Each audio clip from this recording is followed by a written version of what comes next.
Hi welcome to press TV.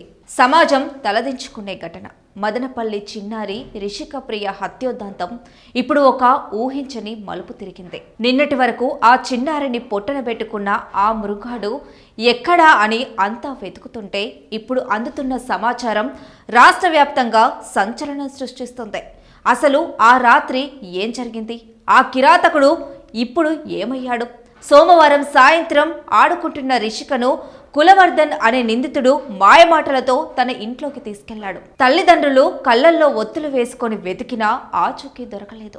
కానీ పోలీసులు నిందితుడి ఇంట్లోని ఒక ప్లాస్టిక్ డ్రమ్మును తెరిచినప్పుడు అందులో నీటిలో విఘాత జీవిగా తేలి ఉన్న రిషిక ప్రియను చూసి అందరూ నిశ్చేష్టులయ్యారు. పక్కా ప్లానింగ్తో పాపను చంపేసి ఎవరికి అనుమానం రాకుండా నీళ్ల డ్రమ్ములో కుక్కేసిన ఆ క్రూరత్వం చూస్తుంటే ఒళ్ళు గగ్గరు పొడుస్తోంది. అయితే ఈ కేసులో క్లైమాక్స్ ఇక్కడే మొదలైంది. Part 3 the big twist. ఇక ఇప్పుడే అందుతున్న సంచలన వార్త అయితే రిషిక ప్రియను అత్యంత దారుణంగా చంపిన ఆ మృగాడు కులవర్ధన్ ఇప్పుడు ప్రాణాలతో లేడు. అవును, మీరు విన్నది నిజమే. పోలీసులు తనను పట్టుకుంటారనే భయంతోనో లేక చేసిన పాపం వెంటాడిందో తెలియదు కానీ నిందితుడు కులవర్ధన్ అనుమానాస్పద స్థితిలో మృతి చెందాడు. చట్టం తన పని తాను చేయకముందే ప్రకృతి తన తీరును ఇచ్చేసిందా?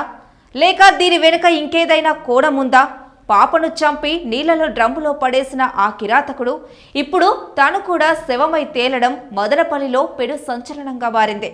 మా ప్రశ్నలైతే ఇవే. నిందితుడు చనిపోతే రిషిక ప్రియ కుటుంబానికి అసలైన న్యాయం జరిగినట్లేనా? ఈ హత్యలో కులవర్ధన్ ఒక్కడే ఉన్నాడా? లేక వెనుక నుండి ఎవరైనా నడిపించారా? నిందితుడి మరణంతో ఈ కేసులోని అసలు రహస్యాలు కనిపెట్టబడతాయా? రిషిక ప్రియ తల్లిదండ్రుల కన్నీరు ఆరకముందే జరిగిన ఈ పరిణామంపై పోలీసులు లోతుగా విచారణ జరపాలి. చట్టం శిక్షించకముందే ప్రాణాలు పోయినా ఆ పాప ఆత్మకు శాంతి కలగాలని కోరుకుందాం. మరిన్ని అప్డేట్స్ కోసం చూస్తూనే ఉండండి ప్లస్ టీవీ.